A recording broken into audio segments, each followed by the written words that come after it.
Hello, this is my continuation of my 30-day challenge, my 30-day world challenge. As you probably well know, the particular question of the moment is: do any people of your world rever nature, and how deeply? Well, there we go. There are many genetic races and alien races in Stellar Frontiers. Quite a few of the pre-generated ones are tech savvy. There are some that do rever nature. There are cults. There are I don't. We use the term loosely. Religions, which falls under cults. There may be corporations. There may be individuals. It's a matter of flavor based off of the house lord or lady playing their particular house and how you approach it. I think of one alien genome that is has plant DNA tendencies. I can't honestly say off the top of my head whether or not they would be considered a tree hugger. Revering nature is a good thing.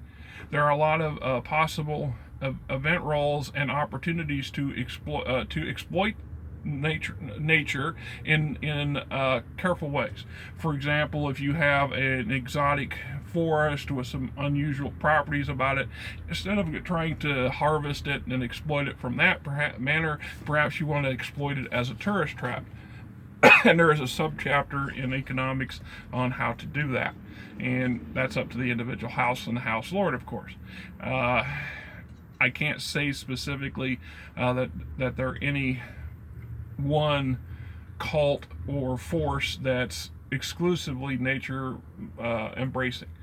Not to say that they're not. There again goes the unique advantages of this particular game system, that you, as the house lord or lady, the player, you're the one that's going to determine that. You're going to decide whether or not this new cult that you've discovered or have encountered are of that type. Are this eco-terrorist organization trying to save some unique resource that your house is trying to exploit? Are your people prone towards living with the land as opposed to against the land? And I've had at least two beta testers who took that approach. One fellow was a really big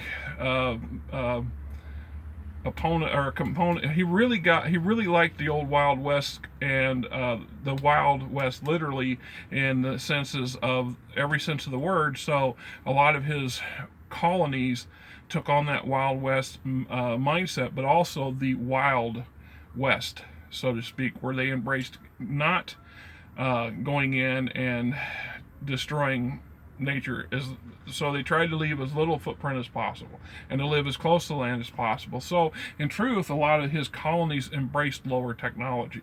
The higher technology was limited to some of the larger communities and for infrastructure, but for the most part, and his military, of course, but the most part, he tried to keep things at low tech, which has its advantages, also has its disadvantages, especially when your population starts to boom and grow.